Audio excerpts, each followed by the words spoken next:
Okay, here's my snowblower attachment that I bought a snowblower that went on a zero-turn lawnmower. It's called a Concord or something like that. Anyhow, that ran off the lawnmower motor. I bought a Predator, the big one, 6 something. What is it? 670.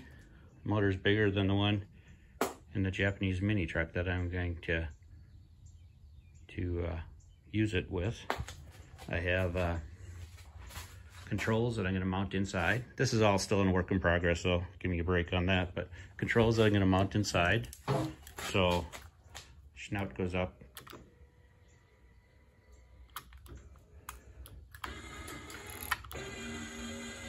It all turns. Goes up. Goes down. I made the, like I said, the controls that I'm going to mount inside. Couldn't find a box that I like, so I made it on an old cell phone case we found laying around work. And eventually, you're going to turn the switch on. It's going to, I can either start it from the motor, ignition on the motor, or I can start it from here. Ignition on. This is for the PTO that I got off a John Deere 111. Thank you, Mr. Dave Smith. And like I said, I'm going to mount it there. I bought one of those what do you call those? Those mounts that you use for fish locators. Mounted it to the dash, so it'll be right there. Quick connector. I'm going to try to get going. And anyhow, I wanted it nice and tight and close for doing, like, you know, driveways and sidewalks and what have you.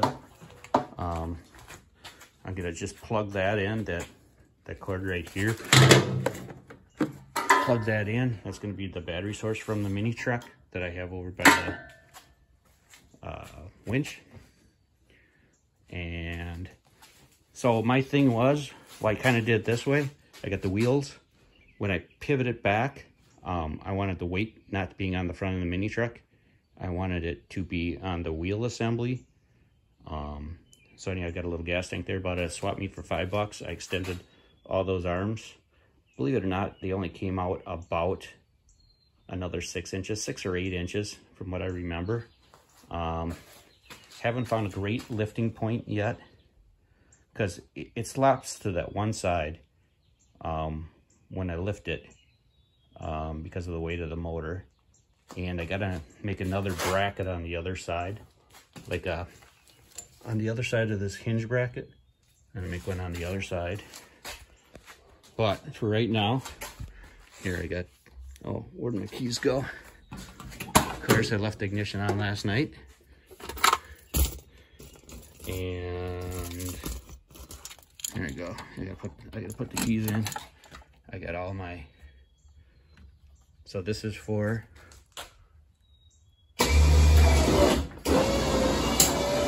see, it goes up like that. And here's what I wanted to do. I needed to get it off the ground.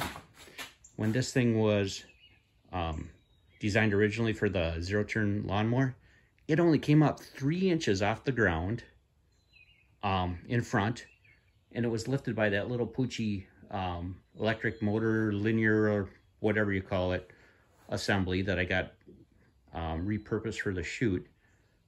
And it's like, I'm gonna take this thing on a lake. I go down my lake lot through a little goat trail, cross the beach, and then jump onto the lake and go a half mile out on the lake. And if I had that thing only lifting 3 inches off the ground, I'd be hung up before I even left home. So anyhow, that's what I'm pushing it with. Japanese mini truck. I don't know, I lost track of how much lift is in it, but I have to let air out of the tires to get it out of the damn garage. That's how much air is in, or that's how much lift I put in it.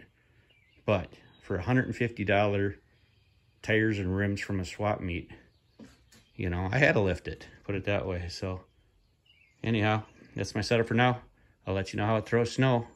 My goal is to send it to as far as the neighbor's yard. So anyhow, watch out, neighbors. See y'all. I'll show you next when it snows in the winter.